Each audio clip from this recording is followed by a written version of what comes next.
Hello friends, good evening and welcome to the success Kendra. Friends देखिए, आज का जो सेशन है बीपीएससी टीआरई 3.0 यानी कि बीपीएससी टीचर 3.0 जो न्यू वैकेंसी 2024 में आई हुई है, जिसका एग्जाम मार्च 2024 में लिया जाएगा। फ्रेंड्स उसके लिए बड़ा ही इंपॉर्टेंट सेशन है।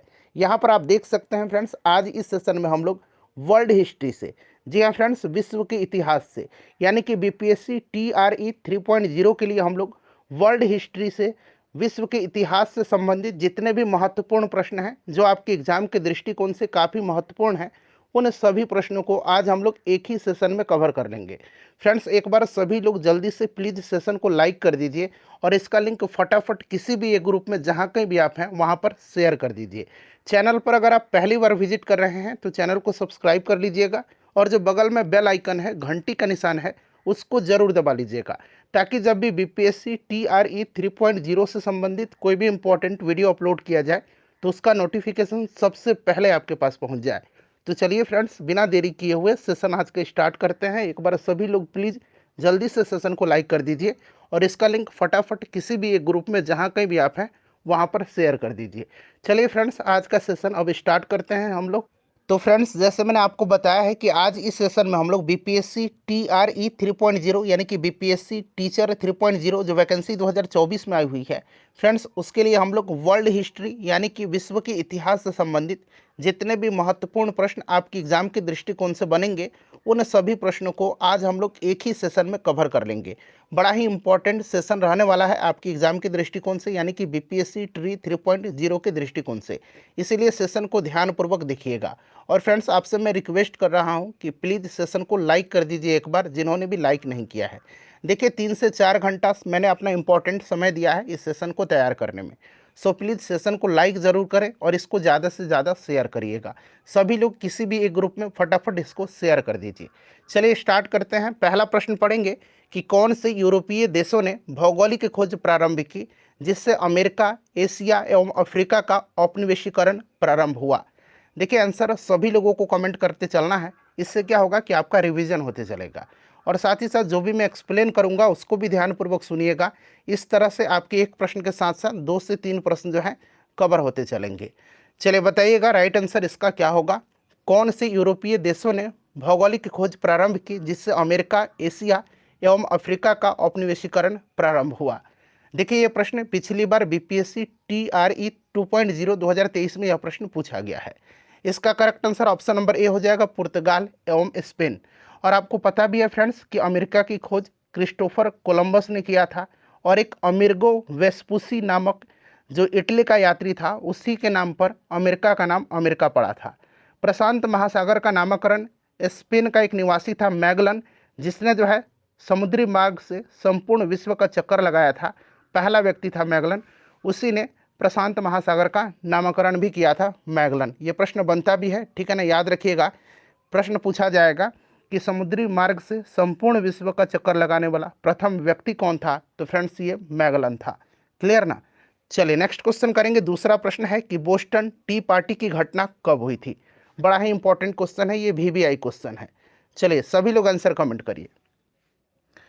देखिए फ्रेंड्स अगर हम बात करते हैं तो ये जो बोस्टन टी पार्टी है, बोस्टन की चाय पार्टी इसको कहते हैं, यह अमेरिकी स्वतंत्रता संग्राम का तात्कालिक कारण था, ठीक है ना, जो 1773 ईस्वी को हुई थी। और इसी घटना से अमेरिका का स्वतंत्रता संग्राम प्रारंभ हुआ था। इस घटना का नायक अगर पूछा जाएगा कि बोस्टन टी पार्टी का जो घटना था इसका नायक कौन था, तो फ्रेंड्स ये सैमुअल एडम्स था। कौन था, याद रखेंगे, सैमुअल एडम्स था। सैमुअल एडम्स था। ये भी प्रश्न बन सकता है, तो आप इसे भी आप ध्यान रखिएगा। 1773 राइट आंसर हो जाएगा। अमेरिकी स्वतंत्रता संग्राम का यह तत्कालिक कारण था बोस्टन की टी पार्टी, ठीक है। चलिए नेक्स्ट क्वेश्चन करेंगे। और फ्रेंड्स इसी प्रकार से मैंने आपको मॉडर्न हिस्ट्री का मैराथन क्लास कराया हुआ है 1992 से लेकर के पिछली बार जो बीपीएससी टीआरई 2.0 हुआ था वहाँ तक जितने भी बीपीएससी के द्वारा मॉडर्न हिस्ट्री के प्रश्न पूछे गए हैं उनको मैंने 3 घंटे के मैराथन सेशन में कवर कराया हुआ है। पॉलिटिकल साइंस भी वैसे ही मैंने कवर कराया हुआ है, ज्योग्राफी कराया हुआ है, एनशिएंट हिस्ट्री कराया है, मेडाइवल कराया है, बिहार का हिस्ट्री कराया हुआ है, एनसीईआरटी का मैंने आपको science, political science, geography, history सब कुछ मैंने आपको कवर कराया हुआ है। सबका लिंक डिस्क्रिप्शन बॉक्स में मिल जाएगा। या फिर मैंने कमेंट बॉक्स में भी पिन कर दिया है। और जहाँ पर आप कमेंट कर रहे हैं यहाँ पर आप देखिए ऊपर में भी मैंने लिंक दे दिया है, उस लिंक पर क्लिक करके आप सभी वीडियोज़ को देख लीजिएगा। चलिए, प्रश्न है कि अमेरिकी स्वतंत्रता की उद्घोषणा किसने लिखी थी? बड़ा ही इंपॉर्टेंट क्वेश्चन है। चलिए बताइएगा इसका राइट आंसर क्या हो जाएगा।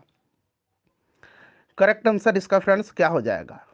तो फ्रेंड्स देखिए, अमेरिकी स्वतंत्रता की उद्घोषणा किसने लिखा था? तो फ्रेंड्स इसको थॉमस जेफरसन ने लिखा था। थॉमस जेफरसन ने लिखा था और यह जो मसौदा था 5 सदस्यीय समिति ने तैयार किया था और इसको लिखा था थॉमस जेफरसन ने। थॉमस जेफरसन के द्वारा यह लिखा गया था, ध्यान रखेंगे, और इसे 1776 में अपनाया भी गया था। तो ये सभी पॉइंट्स आपको फ्रेंड्स ध्यान रखना है, ठीक है ना। चलिए उसके बाद नेक्स्ट क्वेश्चन करेंगे। अगला प्रश्न है कि फ्रांस की क्रांति से संबंधित बुद्धिजीवी थे। अब बात आती है फ्रांस की क्रांति। तो फ्रांस की राज्य क्रांति 1789 ईस्वी में हुई थी, ठीक है ना। सबसे पहले तो ये आपको याद रखना है, पहला पॉइंट हो गया किसके शासनकाल में हुई थी? तो लुई 16वें के शासनकाल में हुई थी, ठीक है ना। लुई 16वें के शासनकाल में जो है फ्रांस की राज्य क्रांति हुई थी, ठीक है ना। और उस समय फ्रांस में किस प्रकार की व्यवस्था थी? तो सामंती व्यवस्था थी, ठीक है। समानता, स्वतंत्रता और बंधुत्व का नारा फ्रांस की राज्य क्रांति की देन है, ये भी आप ध्यान रखेंगे। मैं ही राज्य हूँ और मेरे शब्द ही कानून है, यह कथन किसका है? तो लुई 14वां का है। लुई 14वां का स्टेटमेंट है, मैं ही राज्य हूँ और मेरे शब्द ही कानून है, ठीक है ना। तो ये सब आपको याद रखना होगा। चले, तो यहाँ पर राइट आंसर क्या हो जाएगा? फ्रांस की क्रांति से संबंधित बुद्धिजीवी जो थे इसमें आपके वॉल्टेयर, मॉन्टेस्क्यू और रूसो, इन सब का सर्वाधिक योगदान था। तो यहाँ पर देखिए रूसो, मॉन्टेस्क्यू, वॉल्टेयर, जो भी मैंने नाम बताया है यहाँ पर तीनों नाम दिया गया है। ऑप्शन नंबर यहाँ पर डी, उपरोक्त में से एक से अधिक, बिल्कुल राइट आंसर हो जाएगा। चलिए उसके बाद नेक्स्ट क्वेश्चन करेंगे कि ग्रेट डिप्रेशन यानी कि महामंदी का काल था। तो फ्रेंड्स यह किस प्रकार की समस्या थी ग्रेट डिप्रेशन? तो फ्रेंड्स देखिए, यह घटना जो है यह विश्वव्यापी आर्थिक मंदी थी, यानी कि यह आर्थिक समस्या है। 1929 में जो महामंदी का काल था, आपको भी याद होगा उस समय, ठीक है, अगर आपने पढ़ा होगा तो ये आर्थिक समस्या थी। चलिए अगला प्रश्न करेंगे फ्रेंड्स। नेक्स्ट क्वेश्चन है, ऊपर के जो आपके 8-10 प्रश्न हैं ये पिछले बार बीपीएससी TRE 2.0 में पूछे गए प्रश्न हैं, तो आप रिवीजन कर लीजिए। और बहुत सारे नए प्रश्न, लगभग 100 प्रश्न मैंने आपके लिए नया प्रश्न इंक्लूड किया हुआ है। देखिए, लेनिन के द्वारा मांग की गई मांग जो अप्रैल थीसिस कहलाती है, क्या है? अप्रैल थीसिस जो कहलाती है ये क्या है? बताएंगे इसका राइट आंसर क्या हो जाएगा फ्रेंड्स? इंपॉर्टेंट क्वेश्चन है। चलिए बताइए राइट आंसर इसका क्या हो जाएगा? अप्रैल थीसिस क्या है? सभी लोग आंसर कमेंट करेंगे। तो देखिए फ्रेंड्स, अगर हम बात करते हैं लेनिन की अप्रैल थीसिस से, तो सबसे पहले तो प्रश्न बनेगा कि अप्रैल थीसिस, ठीक है ना। क्या प्रश्न बनेगा कि अप्रैल थीसिस जो है यह किसका है? तो लेनिन का है, याद रखिएगा, ठीक है ना फ्रेंड्स। और यहाँ पर देखिए कृषकों को भूमि स्थानांतरण होना चाहिए, बैंकों का राष्ट्रीयकरण होना चाहिए, ठीक है ना। और उसके बाद अगर बात करते हैं तो आपका प्रथम विश्व युद्ध भी समाप्त होना चाहिए। उपरोक्त में से एक से अधिक यहाँ पर राइट आंसर इसका हो जाएगा, ठीक है ना। याद रखिएगा, ये रूसी क्रांति की शुरुआत कब हुई थी? मतलब रूस की क्रांति तो 1917 में हुई थी, ठीक है ना। और 1917 की जो रूसी क्रांति थी उसका तात्कालिक कारण प्रथम विश्व युद्ध में रूस की पराजय थी, ये भी आप याद रखिएगा, ठीक है ना। चलिए फ्रेंड्स आगे बढ़ेंगे, नेक्स्ट क्वेश्चन कर लेंगे। अगला प्रश्न हमारा कि निम्न में से कौन सी सिविल कोड 1804 या नेपोलियन कोड से संबंधित महत्वपूर्ण विशेषता है? नेपोलियन कोड या फिर सिविल कोड 1804? बताइए राइट आंसर इसका क्या होगा? बड़ा ही इंपॉर्टेंट क्वेश्चन है। चलिए बताइए, सभी लोग आंसर कमेंट करेंगे, इसका सही आंसर क्या हो जाएगा? तो फ्रेंड्स देखिए, नेपोलियन ने कानूनों का एक संग्रह तैयार किया था जिसे नेपोलियन का कोड कहा जाता है, और नेपोलियन का कोड यह कहा जाता है। और फ्रेंड्स यहाँ पर ध्यान दीजिएगा, अगर इसमें से हम आंसर की बात करते हैं तो यह संपत्ति का अधिकार, विधिक समानता और जन्म के आधार पर भेदभाव की समाप्ति, इन सबसे संबंधित महत्वपूर्ण विशेषता है। तो ऑप्शन डी यहाँ पर राइट आंसर हो जाएगा, ठीक है ना। ऑप्शन यहाँ पर डी राइट आंसर हो जाएगा। 1804 की जो नागरिक संहिता है नेपोलियन का, उसे नेपोलियन कोड कहा जाता है, और यह मूल रूप से कानून के समक्ष समानता की अवधारणा को परिभाषित करता है, और यह संपत्ति के अधिकार को सुरक्षा भी देता है। और इस अधिनियम ने जन्म के आधार पर सभी जो विशेषाधिकार थे उसको समाप्त कर दिया था। तो यहाँ पर option number D correct answer हो जाएगा। उसके बाद अगर बात करते हैं नेपोलियन से संबंधित, तो आगे आपको नेपोलियन से संबंधित सारे इंपॉर्टेंट जो पॉइंट्स हैं उनको मैं कवर करा दूंगा, क्वेश्चन के रूप में मैंने रखा भी हुआ है। चलिए एक बार सेशन लाइक कर दीजिएगा अगर सेशन पसंद आ रहा है तो। चलिए कहाँ पर सर्वप्रथम छपाई तकनीक का विकास हुआ था? चलिए आंसर कमेंट करेंगे सभी लोग। करेक्ट आंसर यहाँ पर चीन हो जाएगा, ऑप्शन नंबर ए। कहाँ पर सर्वप्रथम छपाई तकनीक का विकास हुआ था? तो चाइना में। चलिए उसके बाद नेक्स्ट क्वेश्चन हमारा कि किसने यंग इटली नामक गुप्त संस्था की स्थापना किया था? यंग इटली और यंग यूरोप दोनों याद रखेंगे, ठीक है ना, यंग इटली और यंग यूरोप। चलिए बताइए, यंग इटली की स्थापना 1831 में, याद रखेंगे 1831 में यंग इटली की स्थापना जोसेफ मैजिनी ने किया था। किसने किया था? जोसेफ मैजिनी ने किया था। ऑप्शन ए राइट आंसर हो जाएगा। चलिए उसके बाद नेक्स्ट क्वेश्चन करेंगे कि संयुक्त राष्ट्र संघ के दायित्व को निभाने के लिए किस पैक्ट में विभिन्न देशों ने मिलकर यह घोषित किया कि युद्ध को राष्ट्रीय नीति का उपकरण न बनाया जाए? बताएंगे इसका राइट आंसर क्या हो जाएगा। राष्ट्र संघ के दायित्व को निभाने के लिए किस पैक्ट में विभिन्न देशों ने मिलकर के यह घोषित किया कि युद्ध को राष्ट्रीय नीति का उपकरण न बनाया जाए? तो फ्रेंड्स यह किया गया था किसमें? तो फ्रेंड्स यह केलॉग ब्रियंट पैक्ट के द्वारा किया गया था, ठीक है ना। केलॉग ब्रियंट पैक्ट जो था ना, यह पारस्परिक विवादों को शांतिपूर्ण ढंग से सुलझाने के लिए किया गया एक महत्वपूर्ण अंतर्राष्ट्रीय समझौता था, जिस पर पेरिस में, कहाँ पर? पेरिस में जो है 27 अगस्त 1928 को, 27 अगस्त 1928 को जो है 15 देशों के प्रतिनिधियों ने हस्ताक्षर किए थे। कहाँ पर? तो पेरिस में।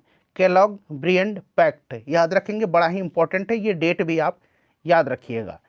चलिए उसके बाद अगला प्रश्न करेंगे कि औद्योगिक क्रांति के संदर्भ में कोडिंग शब्द किसे इंगित करता है?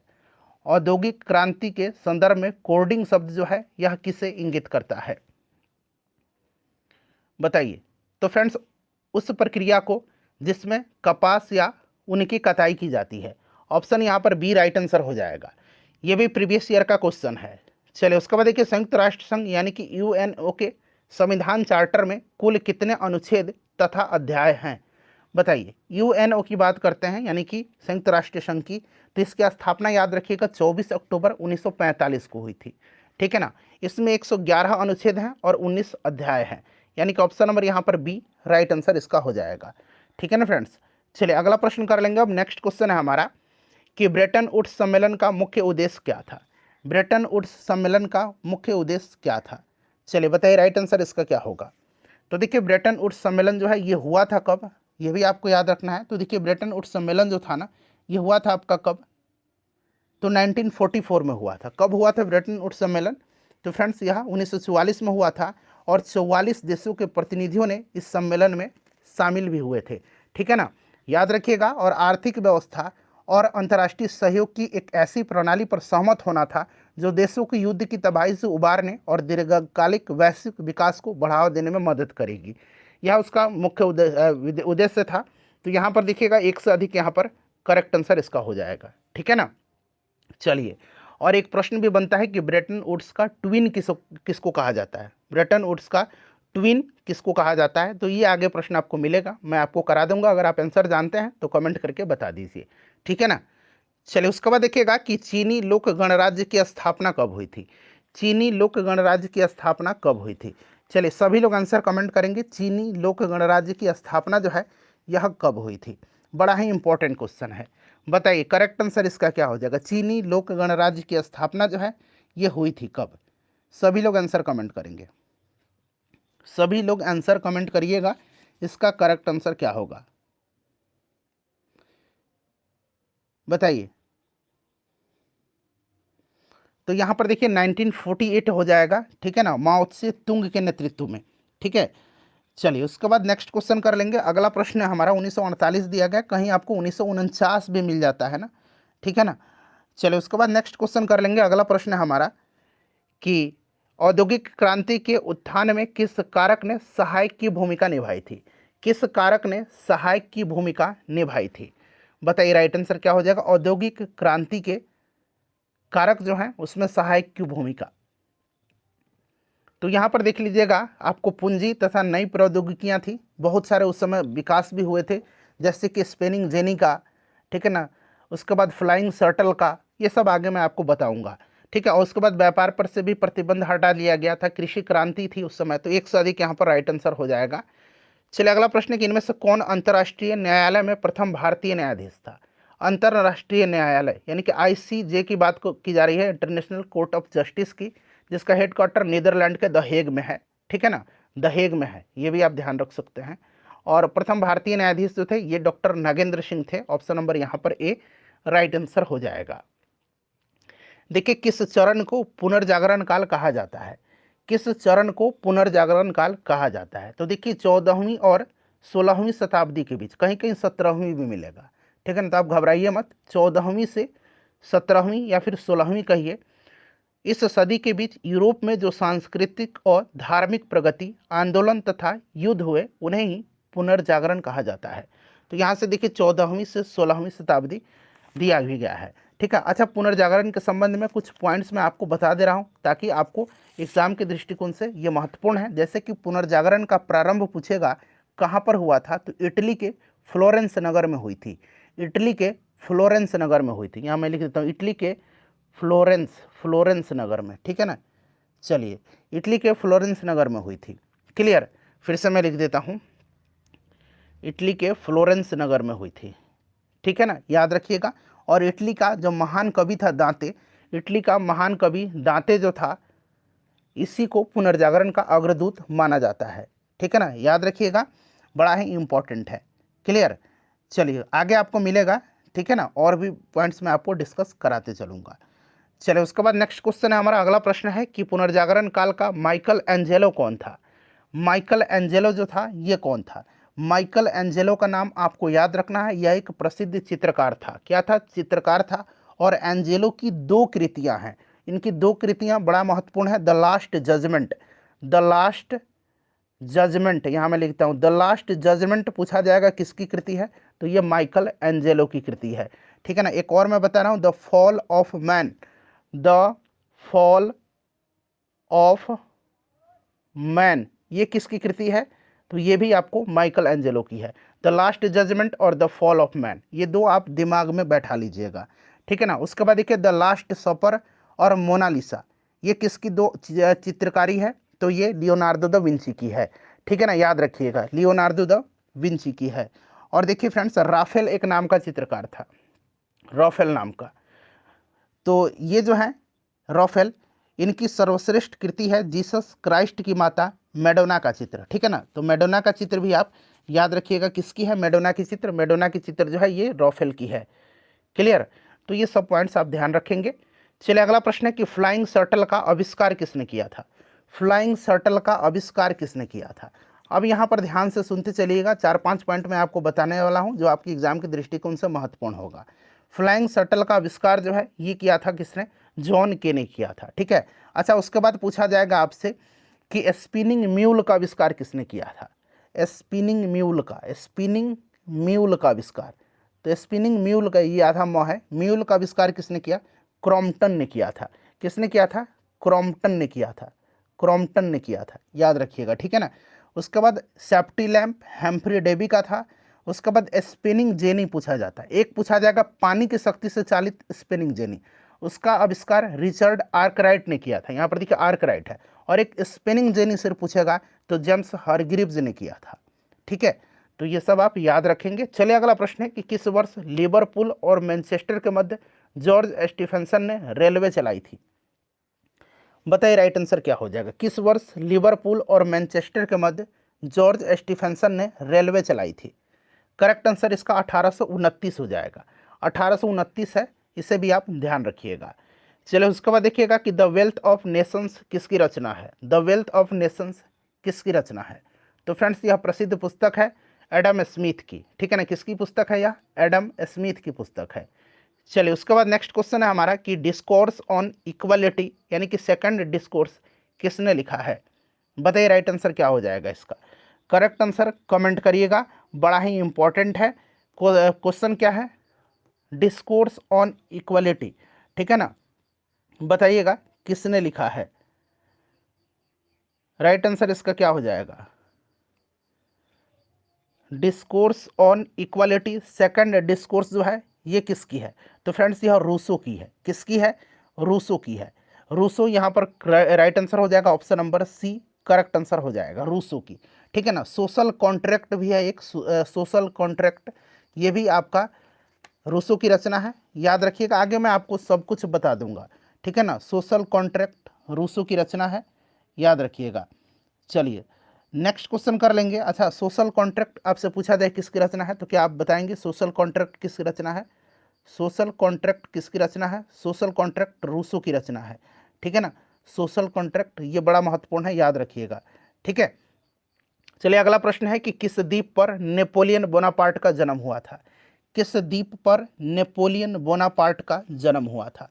चलिए आंसर कमेंट करेंगे सभी लोग। नेपोलियन बोनापार्ट का जन्म जो है ये किस द्वीप पर हुआ था? इसका जन्म 1769 में हुआ था, ठीक है ना। 1769 में इसका जन्म जो है कोर्सिका द्वीप पर हुआ था, ठीक है ना, कोर्सिका द्वीप पर। तो यहाँ पर देखिए कोर्सिका द्वीप हुआ, और इसकी मृत्यु पूछा जाएगा कहाँ हुई थी, तो इसकी मृत्यु जो है सेंट हेलेना द्वीप पर हुई थी, जहाँ पर 1815 का जब वाटरलू का युद्ध था उसमें इसको बंदी बना करके सेंट हेलेना द्वीप पर भेज दिया गया था, जहाँ पर 1821 ईस्वी में इसकी मृत्यु हो गई थी। नेपोलियन को लिटिल कारपोरल भी कहा जाता है, नेपोलियन को लिटिल कारपोरल भी कहा जाता है, ठीक है ना, ये सब याद रखिएगा। नेपोलियन ने बैंक ऑफ फ्रांस की स्थापना कब किया था?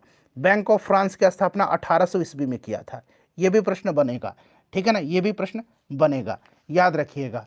चलिए आगे बढ़ेंगे, नेक्स्ट क्वेश्चन कर लेंगे। और नेपोलियन ने ही सर्वप्रथम इंग्लैंड को बनियों का देश कहा था। आधुनिक फ्रांस का निर्माता नेपोलियन को ही माना जाता है। चलिए नेक्स्ट क्वेश्चन करेंगे। अगला प्रश्न है हमारा कि the spirit of the law नामक प्रसिद्ध पुस्तक किसने लिखी है?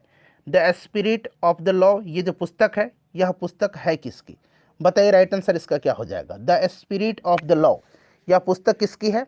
तो फ्रेंड्स यह पुस्तक है the spirit of the law, जो है यह पुस्तक किसकी है? मॉन्टेस्क्यू की है। ऑप्शन यहाँ पर सी राइट आंसर हो जाएगा, किसकी है? The spirit of the laws, the spirit of the laws किसकी रचना है बताइए? तो यह पुस्तक है मॉन्टेस्क्यू की। ये प्रश्न बार बार हो सकता है रिपीट हो जाए। चलिए उसके बाद नेक्स्ट क्वेश्चन करेंगे कि आधुनिक चीन का संस्थापक किसे माना जाता है? आधुनिक चीन का संस्थापक किसको माना जाता है?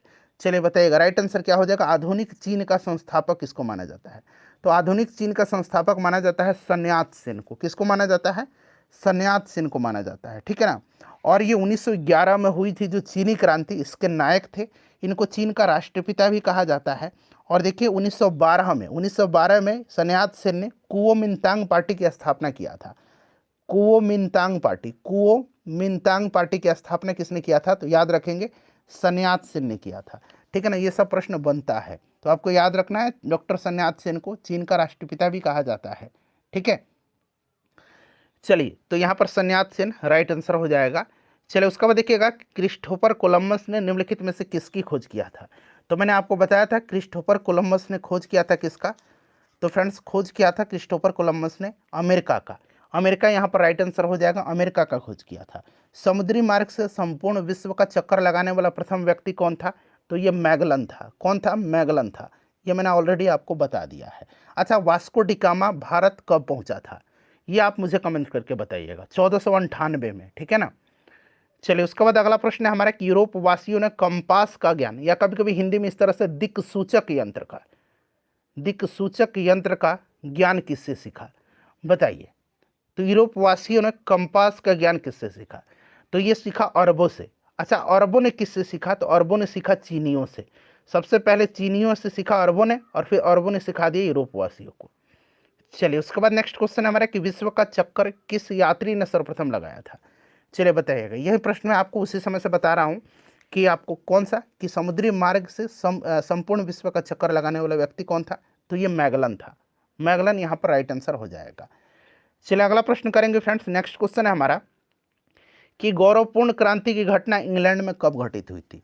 गौरवपूर्ण क्रांति, या इसको ग्लोरियस रिवॉल्यूशन भी हिंदी में कभी कभी लिख दिया जाएगा, ग्लोरियस रिवॉल्यूशन, ठीक है ना। अंग्रेजी नाम है ग्लोरियस रिवॉल्यूशन, तो इसको इस तरह से भी याद रखेंगे। ग्लोरियस रिवॉल्यूशन या गौरवपूर्ण क्रांति यह हुई थी कहाँ पर? तो इंग्लैंड में हुई थी। इस चीज़ को भी आप ध्यान रखिएगा। कब हुई थी? तो 1688 ईस्वी में हुई थी। 1688 में, VVI क्वेश्चन है। और उस समय इंग्लैंड का राजा कौन था? तो जेम्स द्वितीय था। अच्छा, एक 100 वर्षीय युद्ध हुआ है, 100 ईयर वार, ठीक है ना। ये हुआ है इंग्लैंड और फ्रांस के बीच में। एक पूछा जाएगा कि गुलाबों का युद्ध कहाँ हुआ है? वार ऑफ रोजेज, ठीक है ना, ये इंग्लैंड में हुआ है। तो ये सारे पॉइंट्स आप फ्रेंड्स ध्यान रखिएगा। चले नेक्स्ट क्वेश्चन कर लेंगे कि यूरोप का मरीज किसे कहा जाता है। यूरोप का मरीज किसको कहा जाता है, चले बताइएगा, यूरोप का मरीज किसको कहा जाता है। यूरोप का मरीज कहा जाता है टर्की को। तुर्की को यूरोप का मरीज कहा जाता है, ठीक है ना, तुर्की को यूरोप का मरीज कहा जाता है। यहाँ पर देखिए तुर्की राइट आंसर हो जाएगा। अच्छा, एशिया का मरीज किसको कहा जाता है, एशिया का मरीज किसको कहा जाता है, एशिया का मरीज कहा जाता है चीन को, ठीक है ना, चीन को। अच्छा, पित्त आतंक के नाम से किसको संबोधित किया जाता है, पित्त आतंक के नाम से, तो ये जापान को संबोधित किया जाता है, पित्त आतंक के नाम से जापान को संबोधित किया जाता है। चलिए अगला प्रश्न है हमारा कि यंग यूरोप का संस्थापक कौन था। यंग यूरोप और यंग इटली, मैंने बताया था ना, इसकी स्थापना मैजिनी ने किया था, ठीक है ना, तो जोसेफ मैजिनी यहाँ पर राइट आंसर हो जाएगा। चलिए उसके बाद नेक्स्ट क्वेश्चन हमारे कि लाल कुर्ती का गठन किसने किया था। लाल कुर्ती का गठन किसने किया था, लाल कुर्ती का गठन किया था गैरिबाल्डी ने। किसने किया था लाल कुर्ती का गठन, लाल कुर्ती का गठन गैरिबाल्डी ने किया था। गैरिबाल्डी याद रखिएगा, इटली के एकीकरण की ये सारे लोग हैं। और इटली के एकीकरण की बात करते हैं तो इटली के एकीकरण का जनक जोसेफ मैजिनी को माना जाता है, ठीक है ना। और इटली का एकीकरण 1871 में काउंट काबूर ने किया था। इटली की एकता का जन्मदाता नेपोलियन था। ये सब आप याद रखेंगे, ठीक है ना। चलिए उसके बाद नेक्स्ट क्वेश्चन कर लेंगे। अगला प्रश्न हमारा कि विलियम प्रथम कहाँ का शासक था। विलियम प्रथम शासक था ये प्रसा का, ठीक है ना। और 1871 में वर्साय में हुए एक समारोह में प्रसा के राजा विलियम प्रथम को जर्मनी का सम्राट घोषित किया गया था। ये प्रश्न पूछा जाएगा। तो ये जो वर्साय में एक समारोह हुआ था वहीं पर इसको जर्मनी का शासक घोषित किया गया था। कब, तो 1871 में। ये भी प्रश्न बन सकता है। तो यहाँ पर प्रसा राइट आंसर हो जाएगा। देखिए किसने कहा था कि फ्रांस जब छींकता है तो बाकी यूरोप को सर्दी जुकाम हो जाता है। यह स्टेटमेंट किसका है, सही, किसने कहा था कि फ्रांस जब छींकता है तो बाकी यूरोप को सर्दी जुकाम हो जाता है। यह स्टेटमेंट जो है ये मेटरनिख का है। किसका है, मेटरनिख का है। याद रखिए किसका है, मेटरनिख का है। अगला प्रश्न करेंगे कि चार्टिस्ट आंदोलन कहाँ हुआ था। चार्टिस्ट आंदोलन कहाँ पर हुआ था। चलिए सभी लोग आंसर कमेंट करिएगा, चार्टिस्ट आंदोलन हुआ था कहाँ पर। बड़ा ही इंपॉर्टेंट क्वेश्चन है, सभी लोग बताइएगा चार्टिस्ट आंदोलन कहाँ पर हुआ था। तो देखिए चार्टिस्ट आंदोलन जो है यह इंग्लैंड में हुआ था। 1838 में इसकी शुरुआत हुई थी चार्टिस्ट आंदोलन की, इंग्लैंड में हुआ था, ठीक है ना। और इंग्लैंड में हुआ था। और चार्टिस्ट आंदोलन की शुरुआत जो है यह 1838 में लंदन श्रमिक संघ ने इसकी शुरुआत किया था। लंदन श्रमिक संघ ने किया था, ठीक है ना। तो देखिए फ्रेंड्स, श्रमिक वर्ग जो थे इनके द्वारा किया गया जो आंदोलन था चार्टिस्ट आंदोलन कहलाया। और देखिए फ्रेंड्स, अगर बात करते हैं यह आंदोलन विश्व के श्रमिक वर्ग का पहला विशाल आंदोलन था। तो यहाँ पर इंग्लैंड राइट आंसर हो जाएगा। जर्मन राइन राज्य का निर्माण किसने किया था। जर्मन राइन राज्य का निर्माण किसने किया था, चलिए बताइएगा। जर्मन राइन राज्य का निर्माण किसने किया था, तो नेपोलियन बोनापार्ट ने किया था। नेपोलियन बोनापार्ट ने किया था। और यह राज्य राइन नदी के कुछ हिस्सों के आसपास में स्थित था। और नेपोलियन ने अपने विजयों के द्वारा विभिन्न जर्मन राज्यों को राइन संघ के अंतर्गत संगठित किया था, जिससे जर्मन राज्यों को एक साथ रहने का एहसास हुआ, जिससे जर्मनी में एकता की भावना का प्रसार हुआ, ठीक है ना। तो यहाँ पर नेपोलियन बोनापार्ट राइट आंसर हो जाएगा। चलिए नेपोलियन बोनापार्ट ने स्वयं को फ्रांस का सम्राट किस वर्ष घोषित किया था। नेपोलियन बोनापार्ट ने किस वर्ष स्वयं को फ्रांस का सम्राट घोषित किया था, चलिए बताइएगा राइट आंसर इसका क्या हो जाएगा। तो फ्रेंड्स यह 1804 में जो है यह नेपोलियन फ्रांस का सम्राट बना था। 1804 में, 1804 में यह फ्रांस का सम्राट बना था। इस चीज़ को भी आप ध्यान रखिएगा, ठीक है ना।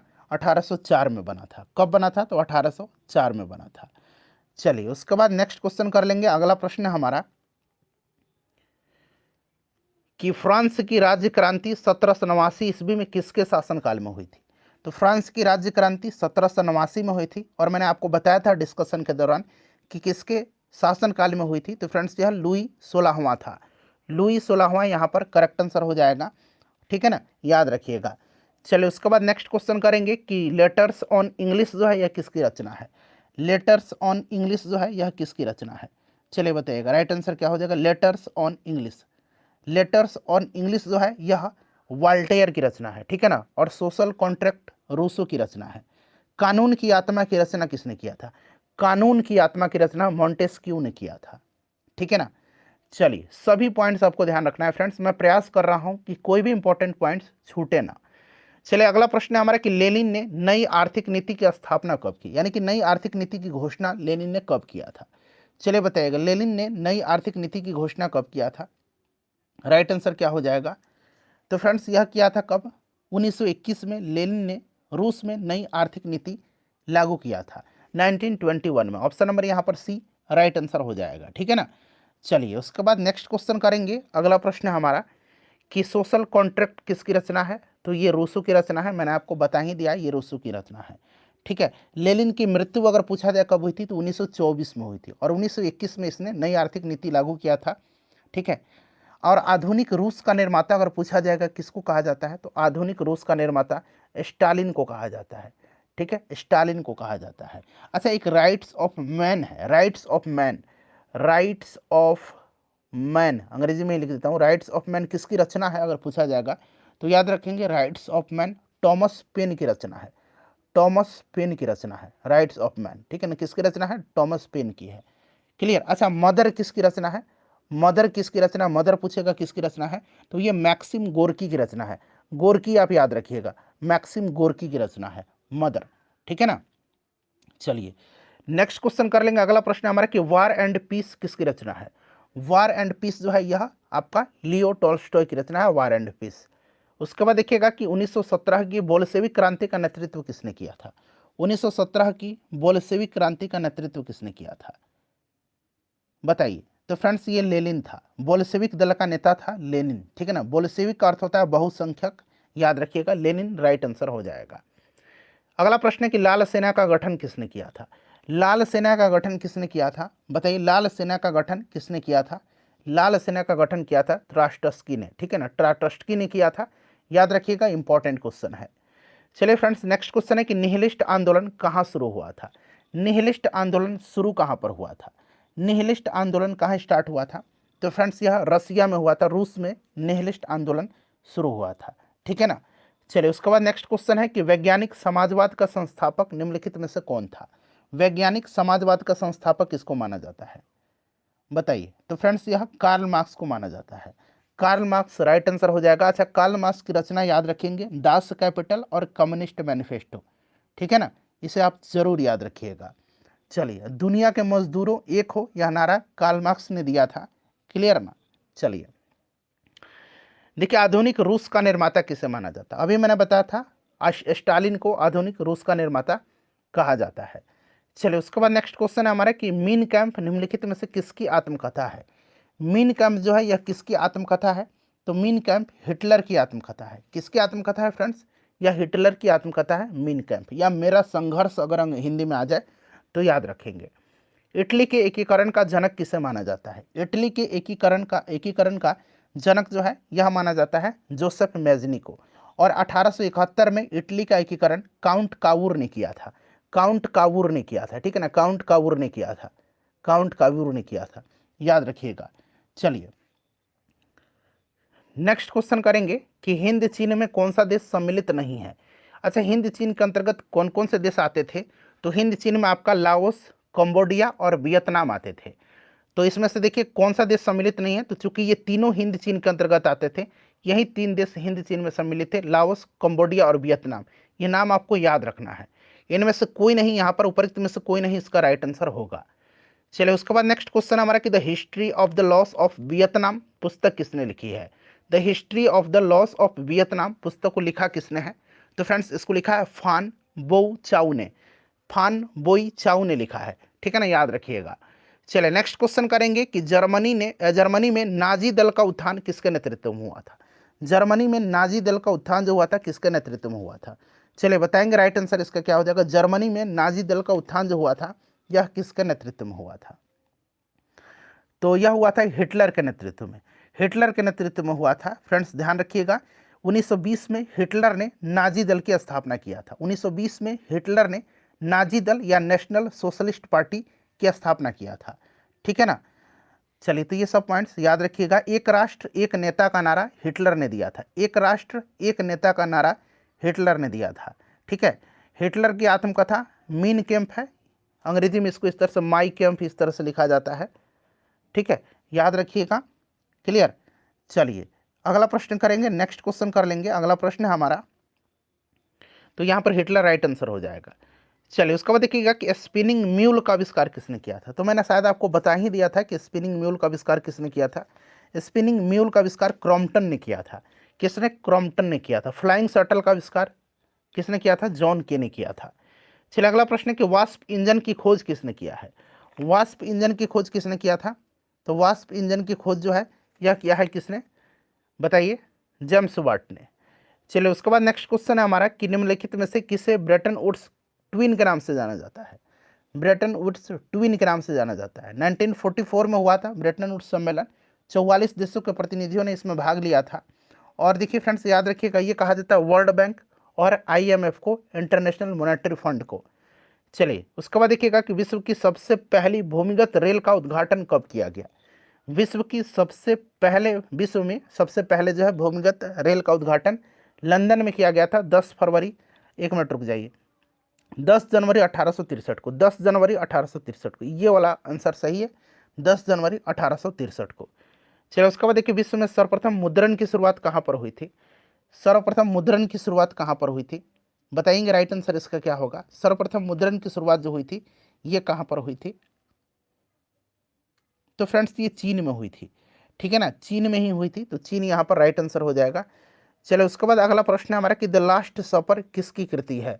द लास्ट सपर जो है ये मैंने आपको बता ही दिया था कि द लास्ट सपर, मोनालिसा, ये किसकी कृति है। तो लियोनार्डो द विंची की कृति है। किसकी है? लियोनार्डो द विंची की है। द लास्ट सपर और मोनालिसा ये दोनों याद रखेंगे। मोनालिसा ये लियोनार्डो द विंची की है। चलिए उसके बाद देखिएगा कि द लास्ट जजमेंट और द फॉल ऑफ मैन किसकी कृति है। तो ये दो कृतियां मैंने बताया था आपको कि किसकी है। तो फ्रेंड्स माइकल एंजेलो की है, माइकल एंजेलो की है, ठीक है ना। पुनर्जागरण की भावना की पूर्ण अभिव्यक्ति, इटली के 3 कलाकार, इन तीनों कलाकार का नाम याद रखिएगा। एक तो आपका लियोनार्डो द विंची हो गया, एक माइकल एंजेलो हो गया, और ये आपका राफेल। ये तीनों पुनर्जागरण काल के प्रसिद्ध चित्रकार हैं और इन्होंने ही अपने चित्र के माध्यम से पुनर्जागरण की जो भावना थी ना उसको प्रसारित किया था। इस चीज़ को आप ध्यान रखिएगा, ठीक है। तो ये फॉल ऑफ द मैन ये माइकल एंजेलो की है और द लास्ट जजमेंट। चलिए उसके बाद नेक्स्ट क्वेश्चन है हमारा कि रोमियो एंड जूलियट किसकी अमर कृति है। रोमियो एंड जूलियट किसकी अमर कृति है। चलिए बताइएगा राइट आंसर क्या हो जाएगा। राइट आंसर इसका क्या हो जाएगा। तो फ्रेंड्स यह रचना है शेक्सपियर की, शेक्सपियर की रचना है रोमियो एंड जूलियट। चलिए नेक्स्ट क्वेश्चन है कि नेपोलियन ने बैंक ऑफ फ्रांस की स्थापना कब किया था। नेपोलियन ने बैंक ऑफ फ्रांस की स्थापना, मैंने आपको बताया था कि नेपोलियन 1804 में फ्रांस का शासक बना था और इसने बैंक ऑफ फ्रांस की स्थापना किया था 1800 ईस्वी में। 1800 ईस्वी यहाँ पर राइट आंसर हो जाएगा, ठीक है ना, 1800 में। चलिए उसके बाद नेक्स्ट क्वेश्चन हो जाएगा हमारा अगला प्रश्न कि वाटरलू का युद्ध हुआ था। अब यहाँ पर देखिए एक युद्ध हुआ था, रुकिए, ट्राफल्गर का युद्ध, ठीक है ना, ये युद्ध हुआ था आपका 1805 में। ट्राफल्गर का युद्ध ये हुआ था इंग्लैंड और नेपोलियन के बीच में। वाटरलू का युद्ध हुआ था 1815 में। 1815 में वाटरलू का युद्ध हुआ था, ठीक है ना, और इसमें नेपोलियन पराजित हुआ था। इसको बंदी बना करके सेंट हेलेना द्वीप पर, कहाँ, सेंट हेलेना द्वीप पर भेजा गया, जहाँ 1821 में इसकी मृत्यु हो गई थी, ठीक है। इस चीज़ को आप ध्यान रखिएगा। चलिए नेक्स्ट क्वेश्चन कर लेंगे। अगला प्रश्न हमारा कि नेपोलियन की मृत्यु किस दिन हुई थी, किस द्वीप पर हुई थी। यहाँ द्वीप बना लीजिए, दिन हो गया है, टाइपिंग में रह है, किस द्वीप पर हुई थी। चलिए नेपोलियन की मृत्यु किस द्वीप पर हुई थी। दिन तो आपको मैंने बता ही दिया कि किस सन में, 1821 में मृत्यु हुई थी और सेंट हेलेना द्वीप पर। क्लियर है। चलिए और इसका जन्म किस द्वीप पर हुआ था। तो जन्म कोर्सिका द्वीप पर हुआ था, कोर्सिका द्वीप पर, और मृत्यु सेंट हेलेना द्वीप पर। चलिए उसके बाद देखिएगा कि कार्बोनरी सोसाइटी का संस्थापक कौन था, बड़ा ही इंपॉर्टेंट है। कार्बोनरी सोसाइटी का संस्थापक कौन था। इसकी स्थापना 1810 में इटली में हुआ था और इसका स्थापना किया था किसने, कार्बोनरी सोसाइटी का। तो फ्रेंड्स यह गिवर्टी किया था, गिवर्टी ने किया था, इंपॉर्टेंट है, इसको याद रखिएगा। और एक फेबियन सोसाइटी है, एक फेबियन सोसाइटी है, फेबियन सोसाइटी, ये आपको आगे मिल जाएगा। फेबियन सोसाइटी की स्थापना लंदन में हुई थी, ठीक है ना, 1884 में फेबियन सोसाइटी की स्थापना हुई थी, ये आगे आपको प्रश्न मिलेगा। चलिए अगला प्रश्न है हमारा कि यह कथन किसका है कि यदि समाज में क्रांति लानी हो तो क्रांति का नेतृत्व 9 युवकों के हाथ में दे दो। यह स्टेटमेंट किसका है कि यदि समाज में क्रांति लानी हो तो क्रांति का नेतृत्व 9 युवकों के हाथ में दे दो। यह स्टेटमेंट किसका है? तो फ्रेंड्स यह स्टेटमेंट जो है जोसेफ मैजिनी का है। जोसेफ मैजिनी यहाँ पर राइट आंसर हो जाएगा। जोसेफ मैजिनी करेक्ट आंसर हो जाएगा, ठीक है ना। तो यहाँ पर आपका जोसेफ मैजिनी हो जाएगा, option number A right answer हो जाएगा। यंग इटली की स्थापना किया था जोसेफ मैजिनी ने, इस चीज को भी आप याद रखिएगा, ठीक है ना। चलिए अगला प्रश्न करेंगे कि फेबियन सोसाइटी की स्थापना आ गया ना, 1884 में हुई थी। कहाँ पर? लंदन में हुई थी फेबियन सोसाइटी की स्थापना। चलिए उसके बाद नेक्स्ट क्वेश्चन है कि दुनिया के मजदूरों एक हो, इसका नारा किसने दिया था? तो मैंने आपको बताया था ना कि दुनिया के मजदूरों एक हो का नारा कार्ल मार्क्स ने दिया था। किसने दिया था? दास कैपिटल और कम्युनिस्ट मैनिफेस्टो इनकी रचना है, याद रखिएगा, ठीक है ना। कार्ल मार्क्स राइट आंसर हो जाएगा। क्लियर? बड़ा ही इंपॉर्टेंट है। चलिए अच्छा, शून्यवाद का जनक किसको माना जाता है? शून्यवाद का जनक रूसी क्रांति से संबंधित है तुर्गनेव, ठीक है ना। शून्यवाद का जनक याद रखिएगा, शून्यवाद का जनक। चलिए एक अन्ना कैरोनीना है, यहां मैं लिखता हूं अन्ना कैरेनिना, ये रचना किसकी है? अच्छा, war and piece Leo Tolstoy की है, और अन्ना कैरेनिना ये भी रचना जो है वार एंड पीस की ही है, लियो टोल्स्टॉय की है, ठीक है। अन्ना कैरोनिना के लेखक लियो टोल्स्टॉय है, वार एंड पीस के भी लेखक कौन है? लियो टोल्स्टॉय ही है। एक जार, एक चर्च और एक रूस का नारा किसने दिया था? जार निकोलस द्वितीय ने दिया था। इस प्रश्न को याद रखेंगे आप, हो सकता है पूछ लिया जाए, ठीक है। एक जार, एक चर्च और एक रूस का नारा दिया था किसने? तो फ्रेंड्स जार निकोलस द्वितीय ने ये दिया था। और अभी मैंने हिटलर के बारे में आपको एक पॉइंट बताया था, आपको याद है क्या? मैंने बताया था ना कि हिटलर ने क्या कहा था? एक राष्ट्र और एक नेता का नारा दिया था हिटलर ने। चलो उसके बाद देखिएगा कि जर्मनी ने वर्साई की संधि का उल्लंघन कब किया था? जर्मनी ने वर्साई की संधि का उल्लंघन कब किया था? वर्साई की संधि के बारे में आगे हम जानेंगे। फिलहाल हम जानते हैं कि जर्मनी ने वर्साई की संधि का उल्लंघन 1935 में किया था, ठीक है ना, 1935 में किया था। नेक्स्ट क्वेश्चन है कि संयुक्त राष्ट्र की स्थापना कब हुई थी? तो 24 अक्टूबर 1945 को हुई थी, मैंने आपको बता दिया। और एक लीग ऑफ नेशन है, आगे आपको मिलेगा लीग ऑफ नेशन की स्थापना कब हुई थी। धुरी राष्ट्र में कौन सा देश शामिल नहीं था? धुरी राष्ट्र में कौन सा देश शामिल नहीं था? चलिए आंसर कमेंट करेंगे सभी लोग कि धुरी राष्ट्र में कौन सा देश शामिल नहीं था।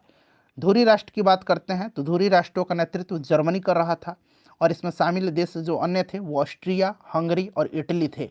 इस चीज़ को याद रखिएगा, Austria, Hungary, Italy, Germany, Hungary भी इसमें ऐड रखिएगा, ठीक है ना। तो ये सभी थे शामिल, शामिल नहीं थे इनमें से कोई नहीं, क्योंकि ये सभी शामिल थे, ठीक है ना, याद रखिएगा। और एक तरफ मित्र राष्ट्र थे, इंग्लैंड, जापान, अमेरिका, रूस और फ्रांस इसमें शामिल थे। चलिए फ्रेंड्स अगला प्रश्न कर लेंगे। नेक्स्ट क्वेश्चन है हमारा कि प्रथम विश्व युद्ध का तात्कालिक कारण क्या था? प्रथम विश्व युद्ध की शुरुआत हुई थी कब? 28 जुलाई 1914 को ऑस्ट्रिया द्वारा सर्बिया पर आक्रमण किए जाने के साथ, और ये युद्ध 1918 तक चला था। और इसका जो प्रमुख कारण था वो आपका क्या था? तो ऑस्ट्रिया के राजकुमार फर्डिनेंड की बोस्निया की राजधानी सेरेजोवा में हत्या। तो ऑप्शन बी राइट आंसर हो जाएगा। अच्छा, दूसरे विश्व युद्ध का कारण क्या था? तो जर्मनी का पोलैंड पर आक्रमण। दोनों का तात्कालिक कारण आप ध्यान रखिएगा। चलिए उसके बाद नेक्स्ट क्वेश्चन है हमारा कि अमेरिका प्रथम विश्व युद्ध में कब शामिल हुआ?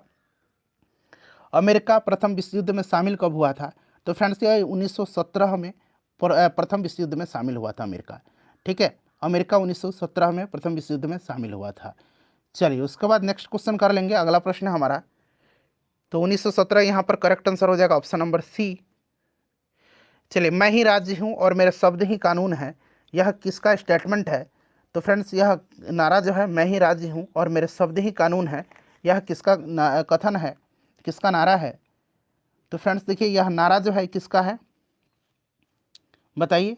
लुई 14वां का है, लुई 14वां का है, ठीक है ना। चलिए उसके बाद नेक्स्ट क्वेश्चन है कि आधुनिक फ्रांस का निर्माता किसे माना जाता है? आधुनिक फ्रांस का निर्माता नेपोलियन को माना जाता है। जैसे मैंने आपको बताया है कि नेपोलियन को आधुनिक फ्रांस का निर्माता माना जाता है। आधुनिक रूस का निर्माता स्टालिन को माना जाता है, ठीक है ना। प्रतिनिधित्व नहीं तो कर नहीं किस आंदोलन का नारा है?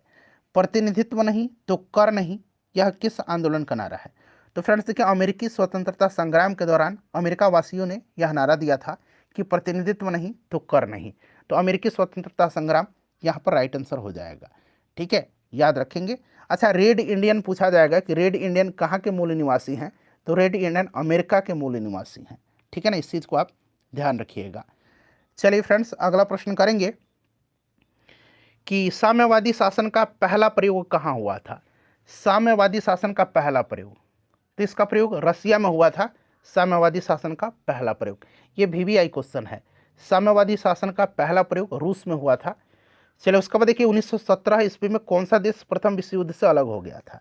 तो 1917 में प्रथम विश्व युद्ध से अलग जो हो गया था, ये कौन सा देश हो गया था, तो फ्रेंड्स ये रसिया हो गया था। रूस जो है यह प्रथम विश्व युद्ध से 1917 में अलग हो गया था। और 1917 में हुई रूस की क्रांति का तात्कालिक कारण प्रथम विश्व युद्ध में रूस की पराजय थी, ये भी प्रश्न बनता है। रूस का अंतिम शासक पूछा जाएगा तो जार निकोलस द्वितीय था, जिसका स्टेटमेंट मैंने थोड़ी देर पहले आपको बताया है कि एक जार, एक चर्च और एक रूस का नारा जार निकोलस द्वितीय ने दिया था। चलिए फ्रेंड्स, तो रसिया यहाँ पर राइट आंसर हो जाएगा। उसके बाद देखिएगा कि वर्साई की संधि से सर्वाधिक क्षति किस देश को हुई थी। अच्छा, वर्साई की संधि हुई थी कब, ये पहले इंपॉर्टेंट है। वर्साई की संधि हुई थी कब, तो फ्रेंड्स देखिए वर्साई की संधि जो है यह 28 जून 1919 को हुई थी। 28 जून 1919 को हुई थी। ठीक है ना, वर्साई की संधि जर्मनी के साथ हुई थी। और इसी संधि में दूसरे विश्व युद्ध का बीजारोपण भी हुआ था। इसको आरोपित संधि के नाम से भी वर्साई की संधि को जाना जाता है। और इसमें सबसे ज़्यादा क्षति किसकी हुई थी, जर्मनी की हुई थी। भारी रकम चुकानी पड़ी थी जर्मनी को। ठीक है ना, तो यहाँ पर आपका जर्मनी राइट आंसर हो जाएगा। उसके बाद देखिएगा कि केप ऑफ गुड होप की खोज किसने किया था। केप ऑफ गुड होप की खोज किसने किया था, तो फ्रेंड्स इसकी खोज बार्थोलोम्यू डियाज ने किया था। ठीक है ना। अच्छा, वास्को डी गामा भारत कब आया था, ये आप मुझे कमेंट करके अभी बता दीजिए। वैसे मैंने पहले ही आपको बता दिया था, एक प्रश्न मैं आपसे पूछ रहा हूं कि वास्को डी गामा भारत कब पहुंचा था। चलिए नेक्स्ट क्वेश्चन करेंगे कि लीग ऑफ नेशंस की स्थापना कब हुई थी। लीग ऑफ नेशंस, ठीक है, तो प्रथम विश्व युद्ध में अंतर्राष्ट्रीय क्षेत्र में अगर बात करें तो सबसे बड़ा योगदान था प्रथम विश्व युद्ध के बाद। ठीक है, लीग ऑफ नेशंस की स्थापना हुई थी। कब हुई थी फ्रेंड्स, तो याद रखेंगे 10 जनवरी 1920 को हुई थी। ठीक है ना, 10 जनवरी 1920 को लीग ऑफ नेशंस की स्थापना हुई थी। तो यहाँ पर देखिए 1920 यहाँ पर करेक्ट आंसर हो जाएगा। लीग ऑफ नेशंस की स्थापना कब हुई थी, लीग ऑफ नेशन की स्थापना, तो लीग ऑफ नेशन की स्थापना 10 जनवरी 1920 को हुई थी। ये डेट भी आप याद रखिएगा। तो फ्रेंड्स ये सारे के सारे इंपॉर्टेंट क्वेश्चन जो थे मैंने आपके एग्जाम के दृष्टिकोण से कवर करा दिया आपको। प्लीज़ सेशन को लाइक करिएगा और इसको शेयर कर दीजिए फ्रेंड्स।